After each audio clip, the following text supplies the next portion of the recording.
बिस्मिल्लाहिर्रहमानिर्रहीम। अस्सलामुअलैकुम दोस्तों, नई वीडियो में खुशामदीद। दोस्तों, पंजाब असम्बली तहलील करने के 72 घंटों में कप्तान ने नया खेल शुरू कर दिया। सदर पाकिस्तान इन एक्शन, दुनिया मान गई कप्तान हर मैदान का बड़ा खिलाड़ी है। पीडीएम में सफे मातम मिच गई, जबकि दूसरी जानिब इसहाक डार की गलत पॉलिसियों की वजह से IMF ने एक बार फिर इम्पोर्टेड सरकार को दिया कोरा जवाब। वीडियो की तफसील में जाने से पहले आप देख रहे हैं हकीकत की दुनिया डॉक्टर अली के साथ। हमारा चैनल सब्सक्राइब करके घंटी के निशान को दबाना मत भूलिएगा। इस वीडियो को ज्यादा से ज्यादा फेसबुक, व्हाट्सएप और सोशल मीडिया पर जरूर करें। शेयर और लाइक करने के साथ साथ कमेंट बॉक्स में पाक फौज जिंदाबाद, पाकिस्तान पाइंदाबाद और पाकिस्तान के गुमनाम हीरोज को सलाम का नारा कमेंट जरूर कीजिएगा। दोस्तों, पंजाब की सियासत में इमरान खान ने जो हलचल मचाई है, उसके बाद वफाक की बुनियादें भी हिलना शुरू हो गई हैं। जी हां दोस्तों, इमरान खान के पंजाब असम्बली तहलील करने की समरी गवर्नर पंजाब बलीगुर रहमान को भिजवाने के बाद वफाकी हुकूमत चारों शाने चित हो चुकी है और इसके बाद इमरान खान की जानिब से एक और खेल खेलने का आगाज कर दिया गया है। वो खेल क्या है वो तो हम आपको बताएंगे, लेकिन गवर्नर पंजाब का एक बयान आया जिसमें उन्होंने कहा मुझे 2 दिन में असम्बली तहलील करने का फैसला करना है। समरी मंजूर होते ही पंजाब असम्बली तहलील हो जाएगी और वक्त से पहले असम्बली तहलील करना जमहूरियत पसंद इंसान के लिए मुश्किल फैसला है। उन्होंने कहा कि आइन में असम्बली की तहलील का जिक्र मौजूद है, तो समरी पर फैसला करना होगा। समरी के बाद असम्बली की तहलील आईनी जरूरत है, लेकिन मुश्किल मरहला है। पंजाब में इलेक्शन के लिए 90 दिन दरकार होंगे। दोस्तों, दूसरी जानिब आपको ये भी बताते चलें कि हुकूमत की जानिब से कोशिश की जा रही है कि किसी तरीके से इन मामलात को थोड़ा प्रोलॉन्ग किया जाए। कानूनी हवाले से बातचीत की जा रही है। नवाज शरीफ की अलग से नजला गिराया जा रहा है और नवाज शरीफ ने कहा कि वज़ीर आला के एतमाद के वोट लेने से पहले और बाद में वज़ीर दाखिला राना सनाउल्लाह के साथ उनका राबता हुआ और दोनों में 3 मरतबा टेलीफोनिक गुफ्तगू हुई। नवाज शरीफ ने एतमाद के वोट से पहले और बाद में राना सनाउल्लाह से बात की और कहा कि पंजाब की पार्लिमानी कमेटी को जिम्मेदारी का मुजाहरा करना चाहिए था। उन्होंने कहा कि जिम्मेदारी लेने वालों को कच्चा काम नहीं करना चाहिए था।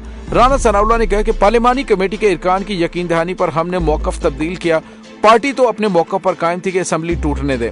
नवाज शरीफ ने कहा कि आइंदा तमाम सियासी फैसले हिकमत अमली की जिम्मेदारी के साथ किए जाएंगे। इससे कबल नवाज शरीफ ने शहबाज शरीफ के साथ भी टेलीफोनिक राबता किया है और पंजाब असम्बली तहलील होने पर मुमकिन पैदा होने वाली सूरत हाल पर तबादला ख्याल हुआ। मार्च या अप्रैल में मुमकिन इंतखाबात पर नून लीग की हिकमत अमली का भी जायजा लिया गया। दोस्तों, इसमें कोई शक नहीं है कि हुकूमत अब ज्यादा दिनों की मेहमान नहीं है, क्योंकि इमरान खान ने एक और बड़ी गेम शुरू कर दी है। बड़ी गेम यह है कि तहरीक इंसाफ की मरकजी हुकूमत के खिलाफ हिकमत अमली तय हो गई है और सदर पाकिस्तान डॉक्टर आरिफ अलवी आइंदा चंद दिनों में शहबाज शरीफ को एतमाद का वोट लेने का कहेंगे। पीटीआई के इंतहाई जिम्मेदार जराये का कहना है कि डॉक्टर आरिफ अलवी आने वाले चंद दिनों में शहबाज शरीफ से एतमाद का वोट लेने के लिए कहेंगे।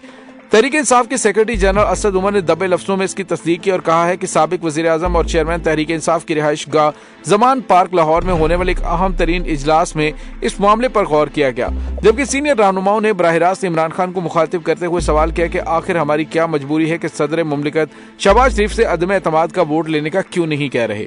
इसके बाद ये मामला काफी देर तक जेर बहस रहा और इस दौरान तहरीक इंसाफ के कानूनी और आईनी माहिरीन को बुलाकर इससे पार्टी के सीनियर रहनुमाओं के सामने ब्रीफिंग देने का कहा गया। माहिरीन ने पार्टी रहनुमाओं को तमाम पहलुओं से आगाह किया और आइन इस बारे में क्या कहता है इसकी वजाहत की।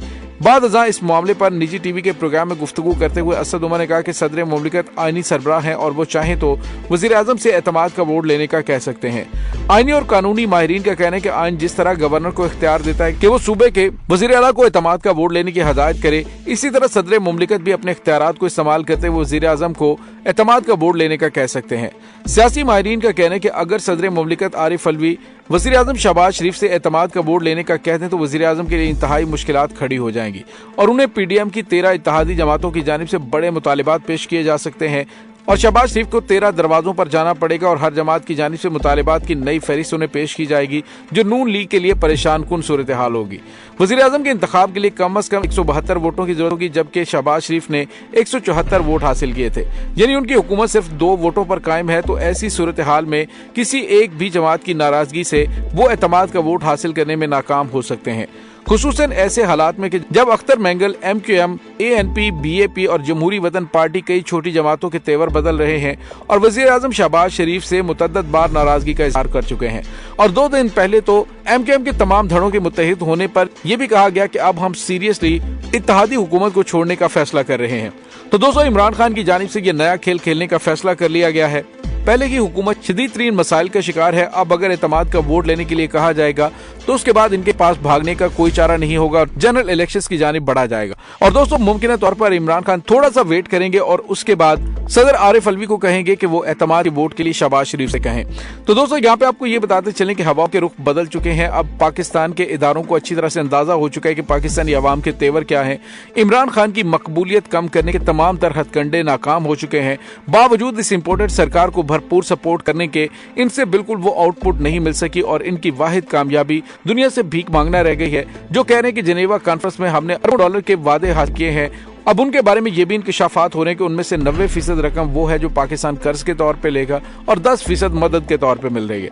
तो फिर कौन सी कामयाबी इस इंपोर्टेड सरकार ने हासिल की है, इस पर क्यों ढोल बजाए जा रहे हैं और क्यों अखबारों के अंदर बड़े बड़े इश्तिहार दिए जा रहे हैं, यानी इन इश्तिहारों के ऊपर भी पाकिस्तान के कौमी खजाने से पैसा खर्च किया जा रहा है। तो मकसद ये कि पाकिस्तान के कौमी खजाने को किसी भी तरीके से लूटा जाए।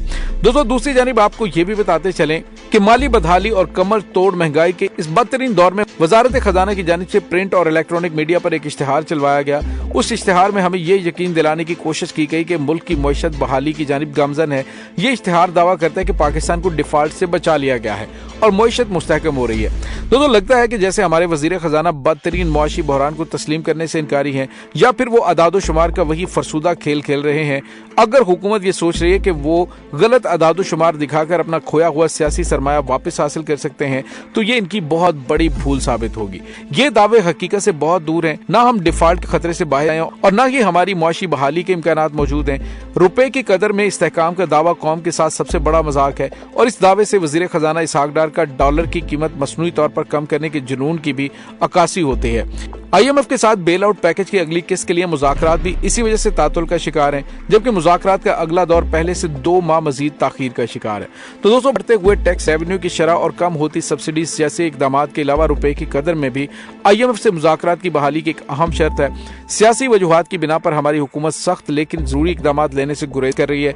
डॉलर की कीमत को मसनूई बुनियादों पर कम रखने पर इसहाक डार के इसरार ने संगीन सूरत हाल को जन्म दिया है, जबकि इससे डॉलर की ब्लैक मार्केट में फरोख्त में इजाफा हुआ है और मुल्क में हवाला सिस्टम मजबूत हुआ है।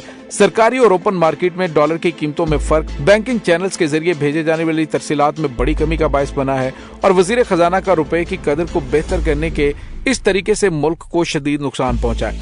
दोस्तों IMF के साथ मुज़ाकरात के तात्तुल और कर्जे की नई किस्त का इल्तवा पाकिस्तान के लिए मजीद मुश्किलात पैदा करेगा। इसकी वजह से दीगर इदारों से मिलने वाले कर्ज और दोस्त ममालिक से मिलने वाली रकूम भी मुतासर होंगी। इन्हीं वजूहात की बिना पर हमारे ज़र मुबादला के ज़खायर खतरनाक हद तक कम होते चले जा रहे हैं, लेकिन हमारे वजीर खजाना अभी भी हालात की संगीनी से इनकार कर रहे हैं। इसहाक डार इस खुशफहमी में मुब्तला है कि IMF उनकी शराइत को तस्लीम कर सकता है।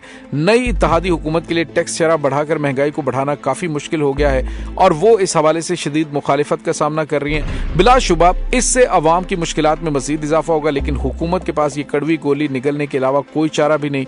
IMF के बेल आउट पैकेज में मजीद ताखीर तबाहकुन साबित हो सकती है। अब जबकि मुल्क पर डिफॉल्ट का खतरा मंडला रहा है तो ऐसा महसूस होता है वज़ीर आज़म पाकिस्तान को बिल आखिर हालात की संगीनी का अंदाजा हो गया और उन्होंने IMF से मुज़ाकरात की बहाली का मुतालबा किया है।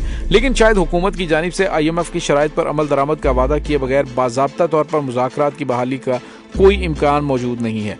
मुज़ाकरात से कबल हमें कुछ पेशगी इक़दाम भी लेने होंगे, जिनमें रुपए की कदर में कमी और पेट्रोलियम मसनूआत की कीमतों में इजाफा शामिल है। वज़ीर आज़म के ऐलान के मुताबिक IMF की टीम अगले चंद दिनों में इस्लामाबाद पहुंच रही है, लेकिन इसके आसार नजर बिल्कुल नहीं आ रहे। पाकिस्तान आने की बजाय IMF हुकाम ने जेनेवा में मुनक्कद होने वाली डोनर्स कॉन्फ्रेंस में वज़ीर खजाना इसहाक डार से मुलाकात की, लेकिन उस मुलाकात के कोई खातिर खा नताइज सामने नहीं आ रहे। दोस्तों इसमें कोई शक नहीं कि IMF के प्रोग्राम की बहाली पाकिस्तान को दरपेश मौजूदा मुआशी मुश्किलात से निकलने का हल नहीं है, लेकिन दीगर मालियाती इदारों से मामला तय करने के लिए ये अहम किरदार अदा करेगा। सिर्फ बैरूनी कर्जों की वजह से नहीं बल्कि अंदरूनी कर्जों की वजह से भी मुल्क दिवालिया होने के नजदीक पहुंच गया है। असल अलमिया यह है कि हमारे 22 करोड़ अवाम बहुत तवील अरसे से चादर से ज्यादा पांव फैलाते रहे हैं, हत्ता के रियासती मामला चलाने के लिए भी हम कर्जे लेते रहे।